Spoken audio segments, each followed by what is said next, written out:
গত 1 বছর তে তোকে মুই খুবই ভালোবাসেছু। বয়স কত তোর? হ্যাঁ, বয়স কত? 15। 15? মোর বয়স জানিস? খাতাটা দাবি আধার লিঙ্গে নিয়ে তে প্যার করবা হচ্ছে। ভালোবাসা মানে জানিস, বুঝলিস? তোর মাথার যেগুলো ঘুরে বেড়াচ্ছে না, এগুলো ভালোবাসা না, এগুলো ভালো লাগা।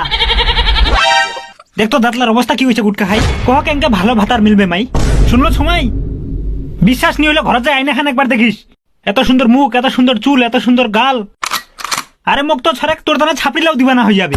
আর কয়দিন পরে ইসলামপুর কলেজ যাবো, রোজ দেখবো 10টা থেকে 12টা ছাত্র নম্বর চাহাছে। বুড়া বুড়া দাদলাও তোর উন্নাখানো ধেতরে বেড়াবি। তোর বাবাক না তেল ফুকায় আনবা হবে লাস্ট। আর এলা নি দেখে যদি মোর সাথে প্যার করবো, তো চল চল মোহরটা আইজা করে নি। সত্যি কহ না, মুই তোর মতো কাহাকে পাম তো? মোর থেকে 1000 গুণ ভালো ছ পাবো। মোর কথাটার উত্তর দে না। ও আমাক লক্ষ্মীপুরে গুটকা খিলাবে? হ্যাঁ খিলাবে। তোর মতো আর রোমান্টিক হবে? এত ভালো ছ পাবো যে তুই মুখ ভুলে যাবো। তাইলে ঠিক আছে।